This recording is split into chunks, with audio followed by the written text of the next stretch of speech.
जंगलों में रहने वाली लंगड़ी परी। बहुत समय पहले की बात है, जब संजय वन में एक छोटा सा गांव बसा हुआ था, जिसमें 15-16 परिवार रहा करते थे। लोगों का जीवन यापन वनों से ही चल रहा था।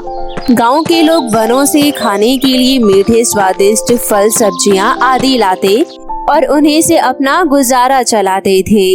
गांव वालों ने एक छोटे से एरिया में खेती करना शुरू कर दिया था, जिसमें वो अपने गांव के लायक फसल उगा लेते थे और अपना गुजारा कर लेते थे। इस गांव में सुनैना नाम की एक लड़की अपनी माँ शकुंतला और पिता कमलेश के साथ रहती थी। गांव में सभी लोग ज्यादा विकसित नहीं थे, न ही गांव वालों की ज्यादा जरूरतें थी, परंतु जंगलों से पेड़ पौधे काट काट कर जंगल खत्म हो रहे थे, जिस वजह से अब लोगों को डर लग रहा था कि कहीं ऐसा ना हो जंगल की जगह यहाँ पर शहर का विकास हो जाए और उन्हें यहाँ से कहीं और भेज दिया जाए। इस बात की चर्चा करते हुए कमलेश अपनी पत्नी से कहता है, सुनो भाग्यवान, जैसे जैसे इस गांव में ये सब चल रहा है, मुझे तो लगता है एक दिन ये गांव यहाँ से विस्थापित हो जाएगा और हमें यहाँ से कहीं और जाना होगा। परंतु ऐसा क्यों? हम तो यहाँ काफी सालों से रह रहे हैं। ये वन ही हमारा जीवन है, हम इसे नष्ट होते हुए नहीं देख सकते हैं। हम सभी गांव वालों को मिलकर कुछ न कुछ इसके लिए करना होगा। शकुंतला और कमलेश बातें करते हैं, तभी सुनैना उनके बीच में बोलती है, पापा आपको पता है इस जंगल में एक चुड़ैल रहती है, जो चुड़ैल लंगड़ी है। लंगड़ी चुड़ैल इस जंगल से कहीं नहीं जा सकती है। अगर किसी ने भी हमें इस गांव से बाहर निकालने की कोशिश की तो वो चुड़ैल उसे खा जाएगी। अरे बेटा, ये तुम कैसी बातें कर रही हो?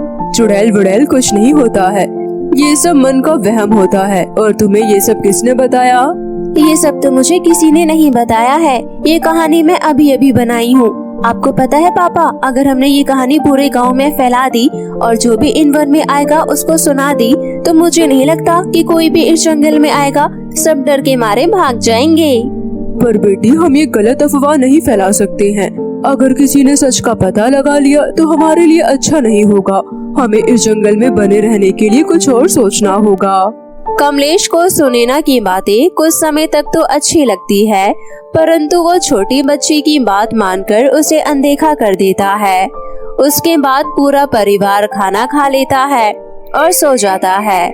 सुबह जब होती है तो कमलेश देखता है कि शहर से काफी लोग जंगल में इधर उधर घूम रहे हैं और आपस में बातें कर रहे हैं। ये जंगल तो काफी दूर दूर तक फैला हुआ है। अगर इस जंगल को साफ कर दिया जाए तो हम यहाँ पर एक बहुत ही खूबसूरत 5 स्टार होटल बना सकते हैं। ये 5 स्टार होटल बहुत अच्छा लगेगा और यहाँ पर काफी लोग इन्वेस्ट भी करने आएंगे।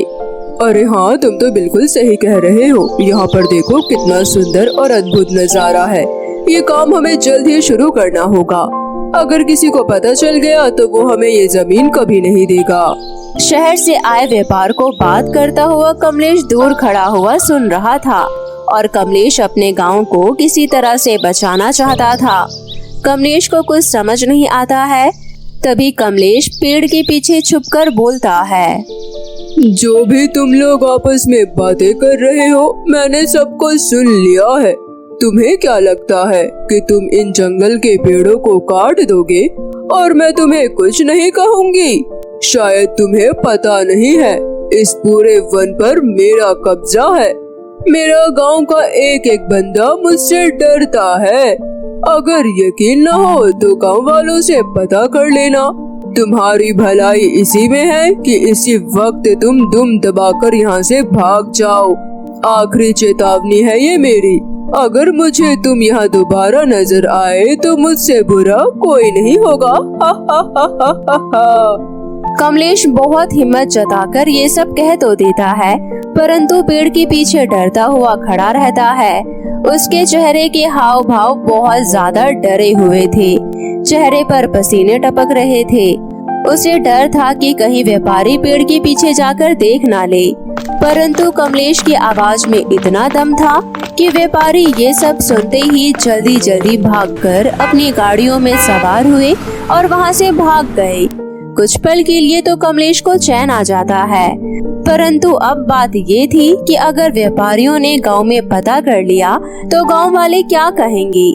कमलेश ये सब सोचते सोचते अपने घर वापस आ जाता है। घर जाकर कमलेश ये सारी कहानी अपनी पत्नी को सुनाता है। वहाँ पर उसकी बेटी सुनैना भी बैठी होती है। अजी, अब क्या होगा? क्या हमें अपना भोजन बिस्तर बांधकर इस गांव से दूर जाना होगा? हम कल ही इसी बात पर चर्चा कर रहे थे और देखो आज ये सब हो रहा है। अब हम कहाँ जाएंगे? मुझे तो कुछ समझ ही नहीं आ रहा है। तुम चिंता मत करो भाग्यवान, मैंने किसी तरह उन व्यापारियों को डराकर भगा तो दिया है। अब बस हमें पूरे गांव में चुड़ैल की खबर फैलानी होगी, ताकि कोई भी गांव वालों से आकर बात करे तो गांव वाले चुड़ैल की सच्चाई सभी लोगों को बता दे।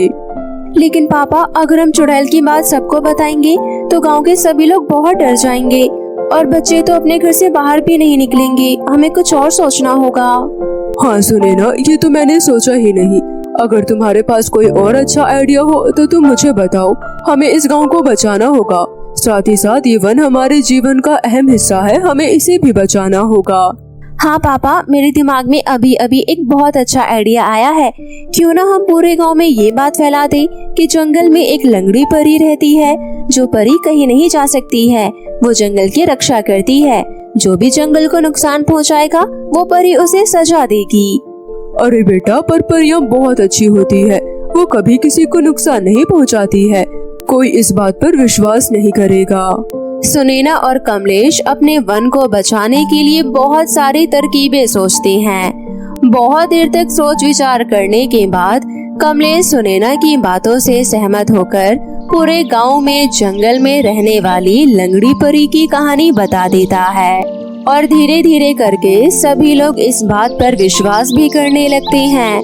अब लोग कभी भी शाम के समय जंगल नहीं जाते थे, वो केवल दिन में ही जंगल जाते थे। जब भी गांव में कोई भी व्यापारी जंगल में आता तो गांव वाले उन्हें ये कहानी सुना देता, तो व्यापारी डरकर वापस चला जाता। परंतु एक बार एक बहुत चतुर व्यापारी आता है और वो समझ जाता है कि वन को बचाने के लिए ऐसी कोई मनगढ़ंत कहानी बनाई गई है। तभी वो व्यापारी बड़े बड़े जेसीबी मशीन लेकर वनों की कटाई करने के लिए पहुंच जाता है। अब वनों को काटने से कोई नहीं बचा सकता था।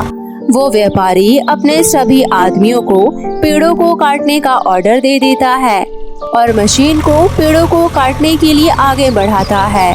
तभी वहाँ पर एक तेज रोशनी होती है और एक परी प्रकट होती है, जो परी लंगड़ी परी होती है।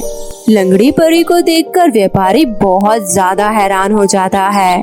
तुमने क्या सोचा सेठ कि तुम जंगल के सारे पेड़ पौधे काटकर यहाँ पर एक 5 स्टार होटल बनाओगे? तुम्हें जरा भी इस गांव वालों का ख्याल नहीं आया? और ये जंगल जिससे तुम्हें कितनी सारी चीजें मिलती है, दवाइयाँ, पेड़ पौधे, पत्ते, ये सब कितने काम की चीज है। क्या तुम्हें जरा भी अंदाजा नहीं है? अगर ये सब खत्म हो गया तो तुम सब इस धरती पर बिल्कुल नहीं रह पाओगे। अभी भी समय है सेठ, सुधर जाओ और अपने आदमियों को लेकर वापस चले जाओ। फिर अगर इस गांव में आई तो मुझसे बुरा कोई नहीं होगा। सेठ परी को यूं अपने सामने अचानक से प्रकट होता हुआ देखकर बहुत ज्यादा घबरा जाता है और उसे गांव वालों की कहानी पर विश्वास हो जाता है। वो अपने आदमियों को लेकर दुम दबाकर वहां से भाग जाता है। अब गांव के सभी लोग उस कहानी पर विश्वास करने लगते हैं और कमलेश की झूठी कहानी सच में बदल जाती है। कमलेश परी को धन्यवाद करता है। अब बहुत अच्छी है परी, जो आपने ठीक समय पर आकर हम पूरे गांव वालों को मुसीबत से बचा लिया। अब बहुत धन्य है, आज मुझे आपकी मान्यता पर विश्वास हो गया। अगर आज आप नहीं होती तो शायद हम यहाँ नहीं होते। कमलेश, तुम बहुत अच्छे व्यक्ति हो। तुम्हारा परिवार बहुत ईमानदार और दयालु है। आज तुम्हारी ही वजह से ये जंगल सुरक्षित बचा हुआ है। तुम्हारे जैसे बहुत लोग हैं जो जंगलों की पूजा करते हैं। मैं उन्हीं की रक्षा करने के लिए यहाँ आई हूँ और आज से इस जंगल में तुम सब लोगों की सेवा करने के लिए रहूंगी। तुम्हें जब भी किसी चीज की आवश्यकता हो, तुम बेझिझक इस जंगल में आकर मुझसे कोई भी वस्तु मांग सकते हो, मैं तुम्हें जरूर दूंगी। आपने हम गरीब के रहने के लिए जगह बना दी, हमारे लिए बस इतना ही काफी है। मैं आपका बहुत बड़ा उपकारी हूँ। आप इस जंगल में हमेशा रह सकते हैं। अगर आपको किसी भी चीज की आवश्यकता हो तो हम गांव वाले आपकी जरूर मदद करेंगे। इसके बाद से परी जंगल में अपने लिए एक छोटा सा घर बना लेती है और उसी में रहने लगती है।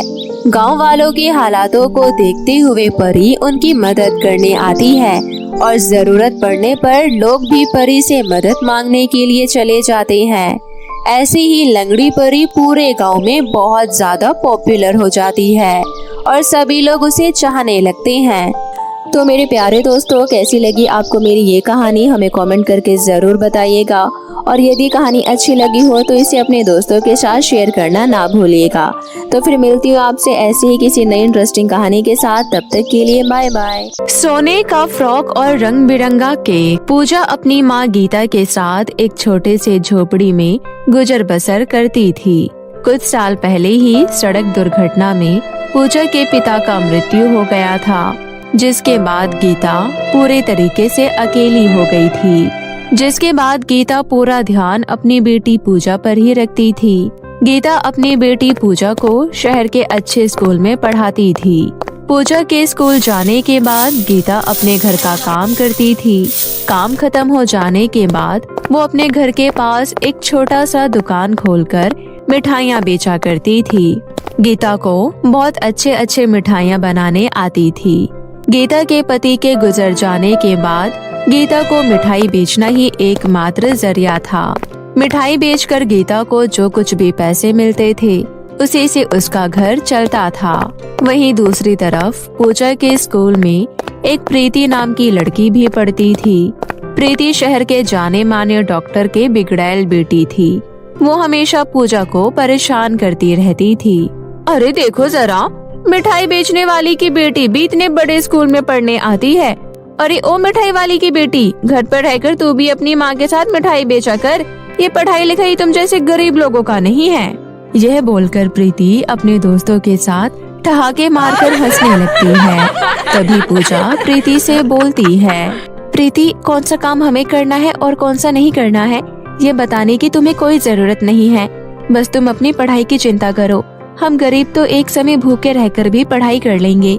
फिक्र तो तुम करो जो इतने अमीर बाप की बेटी होने के बाद भी हर बार एग्जाम में हर सब्जेक्ट में 0 मार्क्स लाती हो। इतने में क्लास में टीचर आ जाती है और सबका होमवर्क चेक करने के बाद टीचर प्रीति को खूब डांट लगाती है। प्रीति, तुम फिर काम करके नहीं लाई। प्रीति, पढ़ाई लिखाई में भी थोड़ा ध्यान लगाया करो। तुम बिल्कुल भी पढ़ाई में ध्यान नहीं देती हो। अरे पूजा को देखो, इसके पापा भी नहीं है लेकिन फिर भी पढ़ाई में कितनी अच्छी है। तुम्हारे पास तो हर सुख सुविधा है, फिर भी तुम बिल्कुल भी नहीं पढ़ना चाहती हो। मैं तुम्हें लास्ट वार्निंग दे रही हूँ। अगर इस बार भी तुम्हारे एग्जाम में अच्छे मार्क्स नहीं आए तो मैं तुम्हारे पिताजी से तुम्हारी कंप्लेंट कर दूंगी। सॉरी मैम, आप मेरे पिताजी से कुछ भी मत बताना। मैं अब मन लगाकर पढ़ाई करूंगी। प्रीति की बातें सुनकर क्लास के सभी बच्चे हंसने लगते हैं।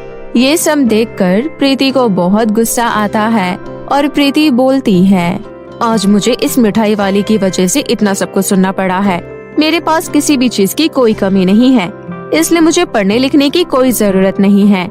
लेकिन मैं इस मिठाई वाली की बच्ची को सबक सिखा कर रहूंगी। अगले दिन पूजा अपने घर से स्कूल के लिए जा रही थी। तभी उसे रास्ते में प्रीति अपनी सहेलियों के साथ खड़ी दिखती है।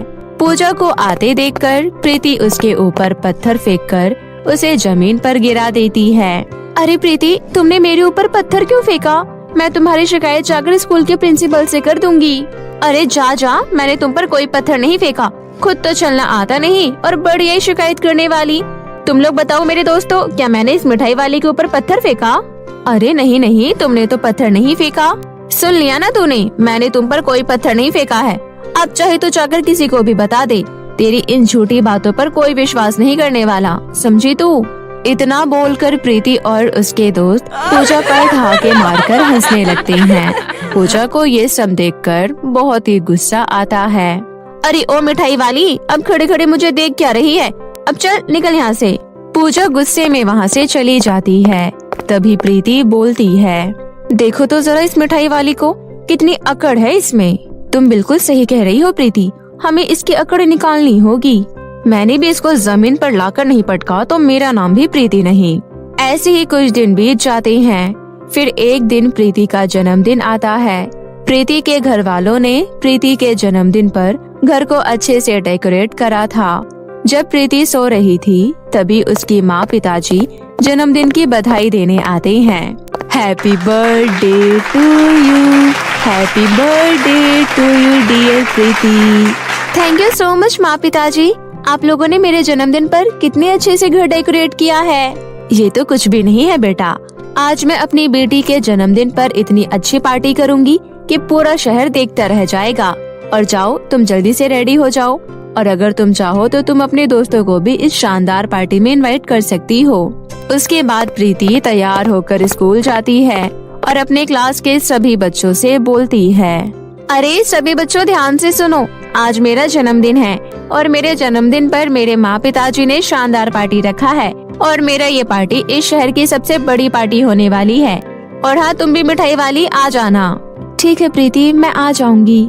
हाँ ठीक है, लेकिन कोई अच्छे से ढंगे कपड़े पहन कर आना, अपना ना सही कम से कम मेरी इज्जत का ख्याल रख लेना। शाम को पूजा अच्छे से तैयार होकर प्रीति के घर जाती है और वहाँ जाकर इतना अच्छा घर डेकोरेट देखकर पूजा सोचती है, वाह कितनी अच्छी पार्टी है, इतनी बड़ी पार्टी तो मैंने आज तक नहीं देखी। तभी वहाँ पर प्रीति आती है और पूजा से बोलती है, क्यों रे पूजा, ऐसा पार्टी देखकर आंखें फटी की फटी रह गई ना, क्योंकि तूने ऐसा पार्टी जिंदगी में तो क्या सपने में भी नहीं देखी होगी। और हाँ, अगर तुम आ ही गई हो तो खाना पीना खा कर ही जाना, और जो तुम ये अपने हाथों में सस्ता सा और घटिया सा गिफ्ट लेकर आई हो उसे बाहर कचरे के डब्बे में डाल देना, क्योंकि मुझे तुम्हारे जैसे छोटे और गरीब लोगों के हाथों से घटिया सा गिफ्ट लेना पसंद नहीं है। इतना बोलकर प्रीति वहाँ से चली जाती है। पूजा को अपनी बेइज्जती होता देख बहुत बुरा लगता है। फिर थोड़ी देर में प्रीति केक कट करती है और सभी को एक एक करके केक खिलाती है। पूजा दूर खड़ी ये सब देखती रहती है। तभी प्रीति केक का एक छोटा सा टुकड़ा लेकर पूजा के पास आती है और बोलती है, पूजा ये लो केक खा लो, तुम्हारा तो केक खाने का बहुत मन कर रहा होगा ना, क्योंकि तुमने तो इतना महंगा केक आज तक कभी खाया नहीं होगा। लेकिन कोई बात नहीं, ये लो आज खा लो।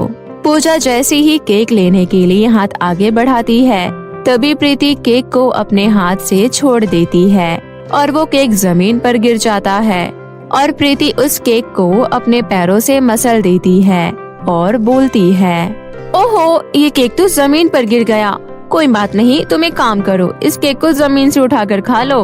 अब बहुत हो गया प्रीति, माना कि मैं गरीब हूँ, लेकिन इसका मतलब ये नहीं कि मैं जमीन पर गिरा हुआ और तुम्हारे पैरों से घसीटा हुआ केक खा लूं। ओए ज्यादा भाषण मत दे, क्योंकि आज मेरा जन्मदिन है। तू तो अपने जन्मदिन पर एक टॉफी तक नहीं खिलाती और तुम मुझसे उम्मीद करती है कि मैं तुझे अपना इतना महंगा केक खिलाऊं।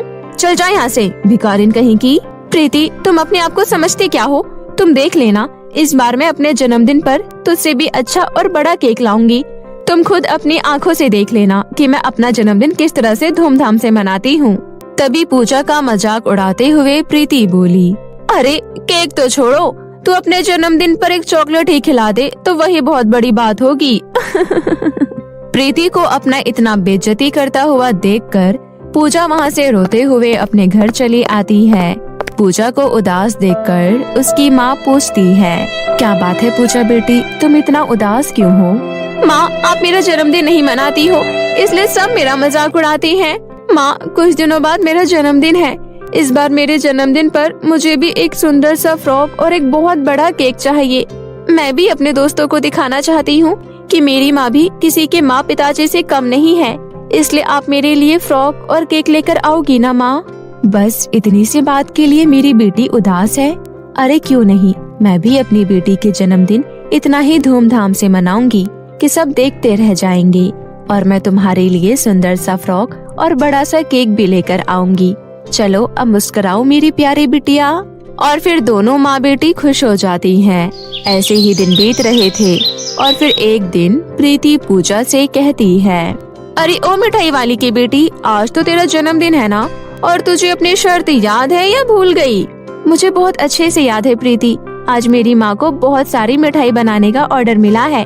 आज मेरी माँ की अच्छी कमाई होगी और उन पैसों से आज मेरी माँ मेरे लिए एक सुंदर सा फ्रॉक और एक बहुत बड़ा केक लेकर आएगी। तो तुम लोग आज शाम को मेरे घर मेरे बर्थडे पार्टी में जरूर आना और केक खाकर ही जाना। वहीं दूसरी तरफ पूजा की माँ बहुत सारी मिठाइयाँ बना रही थी, लेकिन मिठाई लेने वाली मालकिन प्रीति की माँ ही होती है। तभी प्रीति अपनी माँ के पास जाती है और अपनी माँ से बोलती है, अरे माँ, क्या आपने किसी को मिठाई का ऑर्डर दिया है? माँ, ये छोटे और गरीब लोग बहुत ही घटिया तरीके से मिठाई बनाते हैं। माँ, इनकी मिठाई खाकर आप बीमार पड़ सकती हो। प्लीज आप इस मिठाई का ऑर्डर कैंसिल कर दो। ठीक है बेटा। इतने में पूजा की माँ गीता मिठाई लेकर प्रीति के घर आती है। ये लीजिए मैम, आपका ऑर्डर, आपके स्वादिष्ट मिठाइयाँ, और मुझे मेरे पैसे दे दीजिए क्योंकि आज मुझे जल्दी घर जाना है। अरे किस बात के पैसे? अरे तू अपनी मिठाई लेकर जा यहाँ से। मुझे तुम्हारी घटिया मिठाइयाँ नहीं खानी है। मैं तो बढ़िया रेस्टोरेंट की मिठाई खाती हूँ। ले जा अपनी मिठाई यहाँ से। अरे नहीं नहीं मालकिन जी, ऐसा मत कहिए। आज मेरी बेटी का जन्मदिन है। मुझे अपनी बेटी के लिए एक फ्रॉक और केक लेकर जाना है। वो घर पर बैठे बैठे मेरा इंतजार कर रही होगी। प्लीज मालकिन, आप ये मिठाइयाँ ले लीजिए। मैंने बहुत मेहनत से बनाया है। अगर आपको यकीन ना हो तो खाकर देख लीजिए। प्लीज मालकिन। अरे तुम तो मेरे पीछे ही पड़ गई हो। बस मैंने मना कर दिया तो कर दिया। एक बार में तुम लोगों को समझ नहीं आता क्या? अब जल्दी से यहाँ से जाओगी या धक्के मार कर निकालूं? ये सुनकर पूजा की माँ वहाँ से अपनी मिठाई लेकर बाहर चली जाती है और सोचती है, हे भगवान, अब मैं अपनी बेटी की इच्छा को कैसे पूरी कर पाऊंगी? एक काम करती हूँ, मैं इस मिठाई को गली गली घूम कर बेच देती हूँ। मिठाई ले लो, मिठाई, स्वादिष्ट स्वादिष्ट मिठाइयाँ ले लो, रस भरी मिठाइयाँ। तभी वहाँ पर जोरों की बारिश आ जाती है और गीता की सारी मिठाइयाँ गीली हो जाती है। ये सब देखकर गीता बहुत दुखी होती है और बोलती है, हे भगवान, आपको मेरी बेटी की खुशी देखी नहीं जा रही है। क्या आपको मेरे ऊपर जरा भी तरस नहीं आ रहा? आप मेरे साथ इतना गलत क्यों कर रहे हो? तभी वहाँ पर एक सुंदर परी आ जाती है और गीता से बोलती है, अरे तुम्हारी मिठाइयाँ तो बहुत ही ज्यादा गीली हो गई है, लेकिन मुझे बहुत जोरों की भूख लगी है। क्या तुम मुझे मिठाई खिला सकती हो? माफ करना परी जी, ये मिठाई अब खाने के लायक नहीं है। ये बारिश से गीली हो चुकी है। अच्छा, एक मिनट रुको, अब बताओ। तभी सुंदर परी अपनी जादुई छड़ी से सभी मिठाइयों को ताजा कर देती है। ये सब देखकर गीता सुंदर परी से बोलती है, ये सब मिठाइयाँ फिर से ताजा हो गया। ये लीजिए परी जी, आप ये मिठाइयाँ खा लीजिए। तभी सुंदर परी सारी मिठाइयाँ खा लेती है और गीता से बोलती है, आह, मुझे तुम्हारे हाथों का मिठाइयाँ बहुत अच्छा लगा। अब मैं रोज तुम्हारे दुकान पर मिठाइयाँ खाने आया करूँगी। लेकिन तुम्हें क्या हुआ? तुम इतनी उदास क्यों हो? क्या बताऊँ परी जी, आज मेरी बेटी का जन्मदिन है। पूजा की माँ गीता सुंदर परी को अपनी सारी बातें बता देती है।